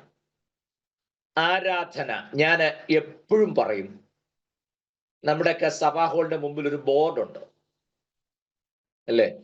സഭയുടെ പേരാദ്യം, അത് കഴിഞ്ഞാൽ അടുത്ത വാചകം ആരാധന ഞായർ രാവിലെ 9:30 മുതൽ 12:30 വരെ. ചില ബോർഡിനകത്ത് രാവിലെ 10 മുതൽ 1 മണി വരെ, ചിലത്ത് 8 മുതൽ 11 വരെ. പല സമയം കാണാം. എന്താണ് ആരാധന? സൺഡേ സ്കൂൾ ഇന്ന ടൈമിൽ ഇന്ന ടൈം വരെ ആ ബോർഡ് തന്നെ കാണും അല്ലേ? യാതൊരു തെറ്റുമില്ല കേട്ടോ. ഒരു ബോർഡൊക്കെ വെച്ച് അതിനകത്ത് ആ സമയക്രമമൊക്കെ കൃത്യമായിട്ട് കാണിച്ചിരിക്കണം. പക്ഷെ ആ എഴുത്തിനോട് എനിക്ക് യോജിപ്പില്ല. ആരാധന രാവിലെ 9 മുതൽ 12 വരെ. എന്റെ ചോദ്യം, അത് കഴിഞ്ഞ് എന്താ പണി?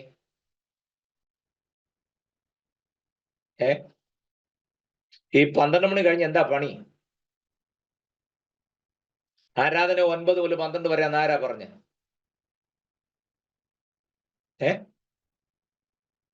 12 കഴിഞ്ഞ് എന്താ പണി?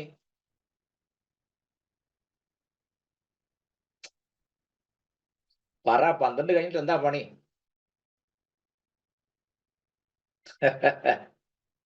ആരാധന 9 മുതൽ 12 വരെ അല്ല,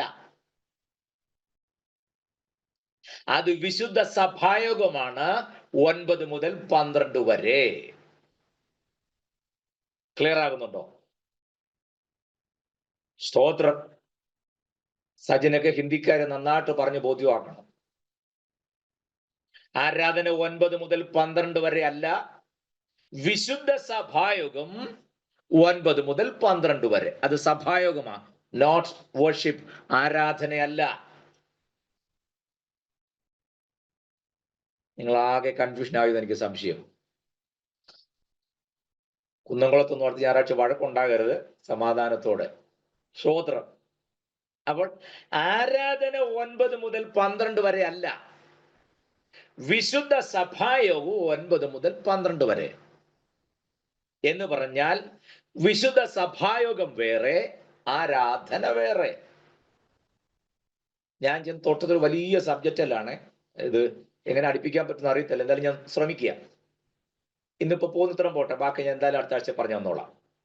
ശ്രദ്ധിക്കണേ, ഞായറാഴ്ച നിങ്ങൾ ആരാധന എന്ന് പറയരുത്, വിശുദ്ധ സഭായോഗം എന്ന് തന്നെ പറയണം. നിങ്ങൾ പുറപ്പാട് പുസ്തകം, ലേവ്യ പുസ്തകം വായിച്ചു നോക്കാം, വിശുദ്ധ സഭായോഗം എന്ന് തന്നെയാണ്. അത് വിശുദ്ധ സഭായോഗം എന്ന ഉത്സവം നിങ്ങൾക്ക് ഉണ്ടാവണമെന്ന ഒരു ഉത്സവത്തിന്റെ പ്രതീതി ആയിരിക്കണം വിശുദ്ധ സഭായോഗം. Praise the Lord. അതെന്തൊരു സന്തോഷമാണ് കണ്ടോ. ഒരു ഉത്സവം ആചരിക്കുന്ന പ്രതീതിയോടുകൂടെ വേണം വിശുദ്ധ സഭായോഗം കൊണ്ടാടാൻ. ഇതേ നാളെ ഞായറാഴ്ച ചെന്നില്ലെങ്കിൽ പുള്ളി 12 ആകുമ്പോൾ വിളി തുടങ്ങി, അവിടെ മേലേലൊന്ന് പോയേക്കാം എന്നും പറഞ്ഞാ പലതും ഈ പോകുന്നത്. നാളെ ഞായറാഴ്ച ഉണ്ടോ അല്ലേ, ഇനിയിപ്പോ ഏതായാലും മെനക്കെട്ടല്ലേ, പോയിട്ട് അങ്ങ് പോകാം. അങ്ങനല്ല. ഞാൻ പലപ്പോഴും പറയാറുണ്ട്, ഈ വെള്ളിയാഴ്ച ഉപവാസ പ്രാർത്ഥന വെച്ചിരിക്കുന്ന വെള്ളിയാഴ്ച പിശാച് ഇറങ്ങുന്നത് കൊണ്ടല്ല. പിശാചിന് വെള്ളിയാഴ്ച മാത്രം ഇറങ്ങാൻ പറ്റുള്ളൂ, ബാക്കി ദിവസം ഇറങ്ങി ആരെങ്കിലും വഴക്ക് പറയുമോ? അതോ ട്രാഫിക് പോലീസുകാരെ പിടിച്ച് നിർത്തി ഫൈൻ അടിപ്പിക്കോ ബാക്കിയുള്ള ദിവസങ്ങളിൽ ഇറങ്ങിയാൽ? ഒന്നുമല്ല. വെള്ളിയാഴ്ച ഉപവസിച്ച് പ്രാർത്ഥിച്ച ആ ദിവസം മുതൽ ഞായറാഴ്ചത്തെ വിശുദ്ധ സഭായത്തിന് വേണ്ടി ഒരുങ്ങുക. ഉപവസിച്ച് പ്രാർത്ഥിച്ചും തങ്ങളെ തന്നെ ഒരുക്കിയും കൊണ്ട് ഞായറാഴ്ചത്തെ വിശുദ്ധ സഭായത്തിനുള്ള ഒരുക്കം തുടങ്ങുക വെള്ളിയാഴ്ച മുതൽ. വെള്ളിയാഴ്ചയെ ഒരുങ്ങുകയാണ് സഭായത്തിന് വേണ്ടിയിട്ട്, അല്ല ഞായറാഴ്ച രാവിലെ അല്ല. നിങ്ങൾ ചില വീടുകൾ കണ്ടിട്ടില്ലേ, ഞായറാഴ്ച രാവിലെ ഇന്ത്യ പാകിസ്ഥാൻ യുദ്ധം പോലെ ചില വീട്ടിൽ സഭായത്തിന് പോകാൻ ഒരുങ്ങുന്നതിൻ്റെയാ. ഒരാൾ തേച്ചോണ്ട് നിൽക്കും, മറ്റേ ആൾ തേപ്പോട്ടേ ചെന്ന് പിടിക്കുന്നു, പിന്നെ അതിന്റെ പേര് രണ്ടും കൂടെ അടി. അതിനിടയ്ക്ക് അപ്പം ചെന്ന് കയറുമ്പം അപ്പം ഷർട്ട് തേച്ചോണ്ടിരിക്കുന്ന ഇടയ്ക്കായിരിക്കും അമ്മ ബ്ലൗസും കൂടെ കൊണ്ടുവന്ന് ഇതും കൂടെ തേച്ചേക്കാൻ പറഞ്ഞു. അന്നേരം ആ മുഖഭാവം ഒന്ന് കാണണം. അതിനിടയ്ക്ക് പിള്ളേർ ഒന്ന് സ്വോത്രാഴ്ച കൂടെ ചോദിച്ചേക്കാമെങ്കിൽ തീർന്നു. ഇതൊന്നും നേരത്തെ ക്രമീകരിക്കപ്പെടുന്നില്ല, അത് അതിന്റെ കാരണം. നോ, അങ്ങനല്ല. മനസ്സിലാകുന്നുണ്ടോ? വെള്ളിയാഴ്ചത്തെ ഉപവാസ പ്രാർത്ഥനയോടുകൂടെ സഭായോഗത്തിന്റെ പ്രിപ്പറേഷനാ. അല്ലെ വെള്ളിയാഴ്ച പ്രാർത്ഥന ഇനി ഞായറാഴ്ച പിന്നെയും പറഞ്ഞല്ലോ എന്നോർത്തല്ല. ഒരുങ്ങി സഭായത്തിനുള്ള ക്രമീകരണങ്ങൾ എന്ന് പറഞ്ഞാൽ, സഭായത്തിന് സാക്ഷി പറയുന്നുണ്ടെങ്കിൽ ആ സാക്ഷ്യത്തിന്റെ പ്രിപ്പറേഷൻ ഉണ്ടാകണം. ഒരു വാക്യം വായിക്കുന്നുണ്ടെങ്കിൽ ചുമ്മാ എഴുന്നേറ്റ് കർത്താരദാസ് ഇന്ന് വായിച്ച സംഗീതത്തിന്റെ ഭാഗത്തിൽ ഇന്ന വാക്യം എന്നെ സന്തോഷിച്ചു, ചുമ്മാ പറയുന്ന, ഒരർത്ഥമില്ലാതെ ചുമ്മാ അങ്ങ് പറയാ ആ വാക്യം എന്നെ സന്തോഷിപ്പിച്ചെന്ന്. അപ്പൊ അതിന് മുമ്പത്തെ വാക്യങ്ങളൊക്കെയോ ദേഷ്യം പിടിപ്പിച്ചോ? ഇല്ലല്ലോ. അങ്ങനല്ല.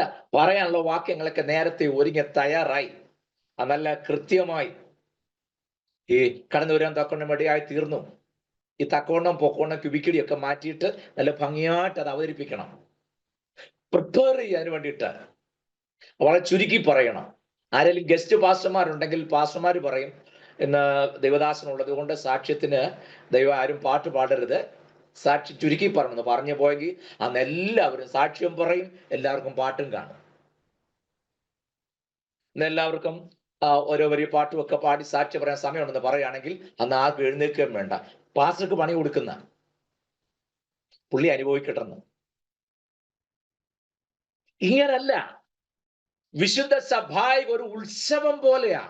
എന്ന് പറഞ്ഞാൽ എല്ലാവരും ഈ ആരാധന, ഞാൻ അങ്ങോട്ട് അതിന്റെ ആ വാതിക്കെ പോലും വരാത്തത് കൊണ്ടാണ്, നന്നായി പ്രിപ്പയർ ചെയ്ത് ഒരുക്കി കൊണ്ടുവന്ന് അർപ്പിക്കുന്ന ശുശ്രൂഷ കൂടാണിത്. വീട്ടിൽ നിന്നേ ഒരുങ്ങി വരണം, അർപ്പിക്കാനുള്ളതെല്ലാം കൈ കാണണം. ഇവിടെ വന്നു കഴിഞ്ഞാൽ ചെല്ല എല്ലാം കൂടി ഇരുന്ന് ഒരുക്കണ്ടേ. വീട്ടിൽ നിന്ന് ഒരുക്കിക്കൊണ്ടാ വരുന്നേ, അർപ്പിക്കാനുള്ളതെല്ലാം. വരുന്നത് തന്നെ അർപ്പിക്കാനാ, വരുന്നത് തന്നെ പാടാനാ, വരുന്നത് തന്നെ പ്രാർത്ഥിക്കാനാ, വരുന്നത് തന്നെ ദൈവം ചെയ്ത ഉപകാരം ഓർത്തൊരു സാക്ഷ്യം പറയാനാ. മനസ്സിലാവുന്നുണ്ടോ? വരുന്നത് തന്നെ ദൈവസഭയോട് ഒരു പ്രബോധനം കൈമാറ്റം ചെയ്യാനാ. വെൽ പ്രിപ്പയർഡ്, അങ്ങനെ ഒരുങ്ങിയ വരുന്നേ. മനസ്സിലാകുന്നുണ്ടോ? അതാണ് വിശുദ്ധ സഭായോഗം. അതൊരു ടൈം ലിമിറ്റ് ഉണ്ട്. കാരണം സഭായോഗത്തിൽ നിങ്ങൾ കൂടി വരുമ്പോൾ ഒരാൾക്ക് പ്രബോധനം, ഒരാൾക്ക് രോഗശാന്തി, ഒരാൾക്ക് വെളിപ്പാട്, ഒരാൾക്ക് ദർശനം. ഇത് ഈ സ്പിരിച്വൽ ഗിഫ്റ്റ്സിന്റെ എക്സസൈസ് നടക്കുന്ന ഇടം കൂടെയാണ് ഏത്? വിശുദ്ധ സഭായോഗത്തിൽ. തമ്മിൽ പ്രബോധിപ്പിച്ച് സാക്ഷ്യം പറയുമ്പോൾ, ദൈവമക്കളെ, കഴിഞ്ഞ ദിവസം ഞാനൊരു ഭവനത്തിൽ ചെന്ന് പ്രാർത്ഥിച്ചു, അല്ലെങ്കിൽ ആ വീട്ടിൽ ചെന്നപ്പോൾ സ്ഥിതി ഇതായിരുന്നു, ദൈവം കരുണ കാണിച്ചു, ആ കുടുംബത്തെ വീണ്ടും ദൈവം സന്ദർശിപ്പാൻ, അവരെ ദൈവത്തിന് കൊണ്ടുവരുവാൻ സഭയായിട്ട് പ്രാർത്ഥിക്കണം. കണ്ടോ? ഇതാ വന്ന് പറയണ്ടേ. നമ്മൾ പറഞ്ഞ, പ്രിയരെ, എനിക്ക് വളരെ സങ്കടത്തോടെയാണ് നിൽക്കുന്നത്, ഞാൻ എൻ്റെ സാക്ഷ്യം പറയാൻ തുടങ്ങിയാൽ ഈ ആഴ്ച എങ്ങും തീരുകയെന്ന് പറയുമ്പോഴേ പാസ്റ്റർ എന്നിട്ട് പറയണം, അമ്മണി മാമയ്ക്ക് വേണ്ടി നമുക്ക് എല്ലാവർക്കും പ്രാർത്ഥിക്കാം എന്ന് പറഞ്ഞ് ആരെ കൊണ്ടു പ്രാർത്ഥിച്ച് അമ്മാമ അങ്ങ് ഇരുത്തിയേക്കണം. കാരണം ഒരാഴ്ച മുഴുവൻ പറഞ്ഞാലും തീരാത്ത സാക്ഷിയാണെങ്കിൽ പിന്നെ ഇപ്പൊ സമയം കൊടുക്കാൻ പറ്റുമോ? ഏതാണ്ട് പഴംപൂരാണ് എല്ലാം കൂടെ പറയാൻ വേണ്ടിയിട്ടാ. ദൈവമക്കളെ, ഞാൻ രാവിലെ അവിടുന്ന് വീട്ടിൽ നിന്ന് ഇറങ്ങി ഇങ്ങോട്ട് വരുന്ന വഴിക്ക് തന്നെ കഴിഞ്ഞ ദിവസം മേടിച്ച പുതിയ ചെരുപ്പിന്റെ വള്ളി അങ്ങ് പൊട്ടി. അതൊരു വിധത്തിൽ റെഡിയാക്കി താഴ്ത്തു വരുമ്പോഴാണ് ആ സ്റ്റെപ്പ് എന്നിറങ്ങിയപ്പോൾ കാലൊന്ന് തിരിഞ്ഞു. ആ നഖത്തിന്റെ ഇടതുഭാഗം അത് പൊട്ടി, തൊലി പോയി. ഞാൻ വിചാരിച്ചു, എങ്ങനെ ഞാൻ സഭായോഗത്തിന് പോകും? ചെരുപ്പിന്റെ വള്ളി പൊട്ടിയ കാര്യവും നഖം പറഞ്ഞ കാര്യവും പറയാനായിട്ടുള്ള സമയമല്ല സാക്ഷ്യം. സ്തോത്രം. പ്രിയരെ, ക്രിസ്തുവേശുവിൽ കർത്താവിന്റെ ജയോത്സവമായി കഴിഞ്ഞ ഒരാഴ്ച നടത്തി. രോഗങ്ങളില്ലാഞ്ഞിട്ടല്ല, പ്രശ്നങ്ങളില്ലാഞ്ഞിട്ടില്ല, ദുരിതങ്ങളില്ലാഞ്ഞിട്ടല്ല. ഇതെല്ലാം ഉണ്ടെങ്കിലും ക്രിസ്തുവേശു ജയോത്സവமான ദൈവത്തിന്റെ കൃപയോർത്ത് ഞാൻ ദൈവത്തെ സ്തുതിക്കുന്നു. ഇത്രയും പറഞ്ഞാൽ മതി. അതെന്ത് ചെയ്താ പറയല. മനസ്സിലായോ? സഭായോഗം ഒരു ഉത്സവം പോലെ ജനം അനുഭവിക്കത്തക്ക നിലയിൽ അത്ര സന്തോഷത്തോടെ, കാരണം വെൽ പ്രിപ്പയർഡ് ആയിട്ടല്ലേ വരുന്നത്. എന്നാൽ ആരാധന എന്ന് പറഞ്ഞാൽ അങ്ങനല്ല. ആരാധന എന്താന്ന് ഞാൻ പറയാം. ഇത് തമ്മിലുള്ള കമ്പാരിറ്റീവ് സ്റ്റഡി മാത്രം ഇപ്പൊ പറഞ്ഞിട്ട് ഞാൻ മുന്നോട്ട് നീങ്ങാം. എന്ന് പറഞ്ഞാൽ ആരാധന 9:30 തുടങ്ങി 12:30 അവസാനിക്കുന്നില്ല. ആരാധന അവസാനിക്കുന്ന എപ്പോഴാണെന്നറിയാമോ? പറയാം. ഞാൻ അടുത്ത ക്ലാസ്സിൽ പറഞ്ഞോളാം. ഇപ്പൊ ഇവിടെ തൊടുന്നതേ ഉള്ളേ. അതിന്റെ ഉൽപ്പത്തി പറയുമ്പോൾ, ആരാധന ആദ്യം എവിടെയാണെന്ന് പറയുമ്പോൾ, നമ്മൾ ഉൽപ്പത്തി പുസ്തകം 22-ാം അധ്യായത്തിൽ നിന്ന് വരേണ്ടത്.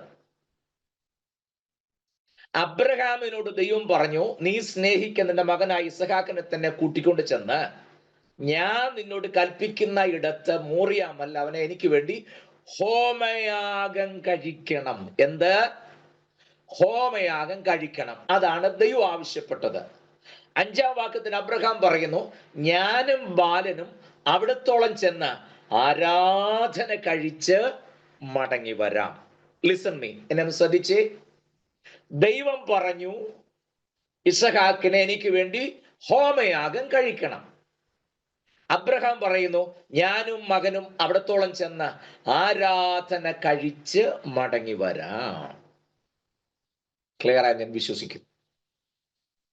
അപ്പോൾ ആരാധന എന്ന പദം ആദ്യം ഉപയോഗിക്കുന്ന സ്ഥലം നമ്മൾ കണ്ടു. ആ അർത്ഥം വരുന്ന വേറൊരു കാര്യം 4-ാം അധ്യായത്തിൽ കൈന്റെ ഹാബിലിന്റെ കാര്യത്തിൽ വരുന്നുണ്ട്. അത് ഞാൻ അടുത്ത ക്ലാസ്സിൽ പറയാം. ഇപ്പൊ അതിനുള്ള ടൈം ഇല്ലല്ലോ. ഇവിടെ ഒന്ന് കണക്ട് ചെയ്ത് നിർത്താം.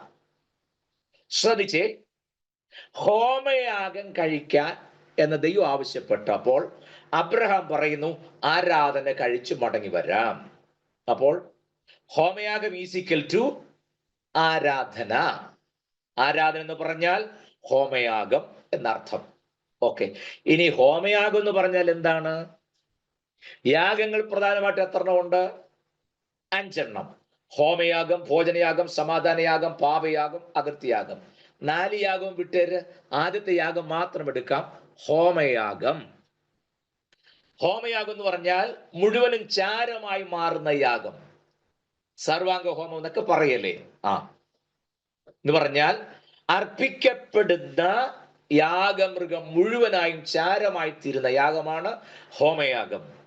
ഹോമയാഗത്തിന് എടുക്കുന്ന യാഗമൃഗത്തിന്റെ പ്രത്യേകതകൾ: 1 വയസ്സ് പ്രായമുള്ളതും ഊനമില്ലാത്തതും ആണാടും കുളമ്പ് പിളർന്നിരിക്കുന്നതും മരുക്കമുള്ളതും അയവിറക്കുന്നതുമായിരിക്കണം. ഇത്രയും പ്രത്യേകതയുള്ള മൃഗത്തെയാണ് ഹോമയാഗമായി അർപ്പിക്കുക. അതിന്റെ കഴുത്തറുത്ത് തോലുച്ച ഖണ്ണം ഖണ്ണമായി യാഗപീഠത്തിന്മേൽ വെച്ച് കഴിയുമ്പോൾ 5 മുഴ സമചതുരത്തിൽ 3 മുഴ ഉയരത്തിലാണ് യാഗപീഠമുള്ളത്. 24 മണിക്കൂറും ചൂള പോലെ കത്തുന്ന താമ്രയാഗപീഠം. അവിടെയാണ് ഈ വഴിപാട് അർപ്പിക്കുക. ആ യാഗവസ്തുവിനെ അങ്ങോട്ട് വെച്ച് കഴിഞ്ഞാൽ അത് മുഴുവനായും ചാരമായി തീരുന്നത് വരെ അതെവിടെ ഇരിക്കണം? യാഗപീഠത്തിന്മേൽ തന്നെ ഇരിക്കണം. അല്ലാതെ 9:30 മുതൽ 12:30 വരെ അല്ല. 12:30 ആവും യാഗപീഠത്തിൽ നിന്ന് ഇറങ്ങി പോരാൻ നോക്കിയല്ല. മനസ്സിലായോ? 9:30 കൊണ്ട് വെച്ച് 12:30 ആകും ആടിനെ യാഗപീഠത്തിൽ നിന്ന് ഇറക്കിക്കൊണ്ട് പോകാൻ പറ്റുകയല്ലെന്ന്.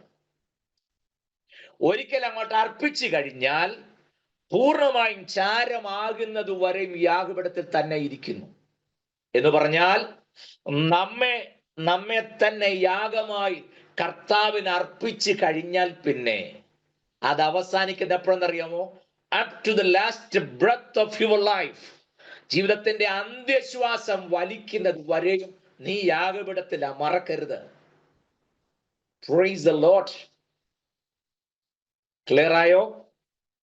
ജീവിതത്തിന്റെ അവസാനം വരെയും പൂർണ്ണമായും ചാരമാകുന്നത് വരെയും നാം ആ യാഗപീഠത്തിൽ ഇരിക്കുക. സ്തോത്രം. കണ്ടോ? അങ്ങനെ ജീവിതം മുഴുവനും ആരാധനയാക്കി മാറ്റിയ വിശുദ്ധന്മാർ ഒരുമിച്ച് കൂടുന്ന സമ്മേളനത്തിന്റെ പേരാണ് വിശുദ്ധ സഭായോഗം. ഒന്ന് ആലോചിച്ച് നോക്കിയേ. അങ്ങനെ ജീവിതം മുഴുവനും ആരാധനയാക്കി മാറ്റിയ വിശുദ്ധന്മാർ ആഴ്ചവട്ടത്തിന്റെ 1-ാം നാൾ ഒരുമിച്ച് കൂടി അപ്പം നുറുക്കിൽ പങ്കെടുത്ത് കഴിഞ്ഞ ഒരാഴ്ച ജീവിതത്തിൽ കടന്നുപോയ സാഹചര്യത്തെ ദൈവം നടത്തിയ വിധങ്ങളെ തമ്മിൽ അങ്ങോട്ടും ഇങ്ങോട്ടും പറഞ്ഞ് സാക്ഷ്യം പറഞ്ഞ് തമ്മിൽ പ്രബോധനത്താൽ ഉറപ്പിച്ച് കൃപാവരങ്ങളുടെ ജ്വലനമൊക്കെ ഉണ്ടായി. ദൈവജനൊക്കെ ഒരുമിച്ച് കേട്ട് ബലപ്പെട്ട് വീണ്ടും താങ്കളുടെ ഫീൽഡിലേക്ക് പോവുക. അതാണ് സഭായോഗം. അത് 9 മണിക്ക് തുടങ്ങി 12 മണിക്ക് അവസാനിച്ചോട്ടെ. ആരാധന തീരുന്നില്ല. ആരാധന അവസാനിക്കുന്നത് ഒന്നുകിൽ കർത്താവ് വരുമ്പോൾ, അല്ലെങ്കിൽ നമ്മൾ ഇവിടെ വിട്ടു പോകുമ്പോൾ. അതുവരെ നമ്മൾ എവിടാണ്? ആരാധനയിലാണ്. വീട്ടിലിരിക്കുമ്പോഴും അടുക്കളയിൽ ജോലി ചെയ്യുമ്പോഴും തുണി കഴുകുമ്പോഴും ഓട്ടോറിക്ഷ യാത്ര ചെയ്യുമ്പോഴും എല്ലാം നമ്മൾ ആരാധനയിലാണ്, മറക്കരുത്. 35 രൂപ ഓട്ടോ കൂലി ഉള്ളിടത്ത് ഓട്ടോക്കാരൻ 45 രൂപ ചോദിക്കുമ്പോൾ നീ ഉടനെ അതിന്റെ തനി സ്വഭാവം കാണിക്കരുത്, മറന്നു പോകരുത്. നീ അപ്പോഴും എവിടെ ആയിരിക്കുന്നേ? ഇന്നലെ 35 ഉണ്ടായിരുന്നു, നിങ്ങൾക്ക് മാത്രമേ 45 പറഞ്ഞാൽ പറയാം. അമ്പടാ വാ തുറന്ന് അന്യഭാഷയെ പറയുന്ന പുള്ളിക്കാരനെ 10 രൂപ കൂലി ചോദിച്ചപ്പോ അവന്റെ തനിനിറം കണ്ടോ എന്ന് ആ ഓട്ടോക്കാരനെ കൊണ്ട് നീ ദയവ് ഇത് പറയിപ്പിക്കരുത്. ആ 10 രൂപ കൊണ്ട് ഏതായാലും നീ 10 സെന്റ് സ്ഥലം മേടിക്കാനും പോകുന്നില്ല, അവൻ 1 ഏക്കർ വിട്ട് കിട്ടുന്നുമില്ല. പിന്നെ എന്തിനാ ബലം പിടിക്കുന്നത്? കൊണ്ടുപോട്ടെ. കാരണം പൈസയ്ക്ക് ആവശ്യമില്ലാഞ്ഞിട്ടല്ല, മറിച്ച് അപ്പോഴും നമ്മൾ എവിടാണ്? യാഗപീഠത്തിങ്കലാണ്. അത് മറക്കരുത് ഞാൻ ഈ പറഞ്ഞു വന്നത്. സ്തോത്രം. ക്ലിയർ ആയോ? ഏതൊരു സന്ദർഭത്തിലും നമ്മൾ യാഗപീഠത്തിങ്കൽ ഇരിക്കുന്നു, മറക്കരുത്. ഇല്ലേ? ഗിഫ്റ്റ് ഓഫ് ഗോഡ് എന്നാ വണ്ടിയിൽ എഴുതിയിരിക്കുന്നത്. മുമ്പിൽ പോയാൽ പെട്ടെന്ന് ചവിട്ടോട്ട് അപ്പൊ കാണാം നമ്മുടെ ഗിഫ്റ്റ് ഓഫ് ഗോഡിന്റെ തനിനിറം. എവിടെ നോക്കിയാടാന്നല്ലേ? സ്തോത്രം. വണ്ടി ഓടിക്കുന്നവരെല്ലാം ദൈവം ബലപ്പെടുത്തട്ടെ. സ്തോത്രം. ആ ദൂതേക്കൊന്ന് എന്റെ വിശ്വാസം. ഞാൻ എന്തെങ്കിലും പറഞ്ഞെന്നറിയാമോ? അപ്പോഴും നമ്മൾ യാഗപീഠത്തിലാണെന്നുള്ള കാര്യം മറക്കരുത്. എനിക്ക് സ്വാതന്ത്ര്യമുള്ളതുകൊണ്ടാണ്, നിങ്ങൾ ആരും കയറി ഒന്നും പറയരുതേ. ഞാൻ സ്നാനപ്പെടുത്തിയ ആളാ, അതുകൊണ്ടാണ്. പോട്ടെ. ഞാൻ എന്താ പറഞ്ഞു എന്നറിയാമോ? ആരാധന വേറെ, സഭായോഗം വേറെ. രണ്ടും കൂടെ കൂട്ടിക്കലർത്തരുത്. ഇനി ഈ ആദ്യത്തെ ആരാധനയ്ക്ക് ഉപയോഗിച്ച പദം എന്താണ്? ആരാധന എങ്ങനെയാണ് നടന്നത്? അവിടെ കൈനി ഹാബൽ നടത്തിയ ആരാധന എങ്ങനെയാണ്? എന്നിട്ട് അധികാരിയോട് പറയുമ്പോഴേ ഈ ആരാധന ഒരു ചെറിയ ചിത്രം നമുക്ക് കിട്ടും. മനസ്സിലാവുന്നുണ്ടോ? ഇത്രയും മാത്രം ഞാൻ അവസാനിപ്പിക്കാം. ഈ ആരാധനയ്ക്ക് വന്ന അബ്രഹാം ഇന്ന് കാണുന്ന ഒരു എക്യുപ്മെന്റ്സും കൊണ്ടും അല്ല വന്നത്. ഞാൻ അടുത്ത ആഴ്ച വിവരിച്ചോളാം. ഇന്ന് കാണുന്ന കീബോർഡ് ഇല്ല, സൗണ്ട് സിസ്റ്റം ഇല്ല, ഇങ്ങനെ വട്ടം കറങ്ങുന്ന ലൈറ്റ് ഇല്ല.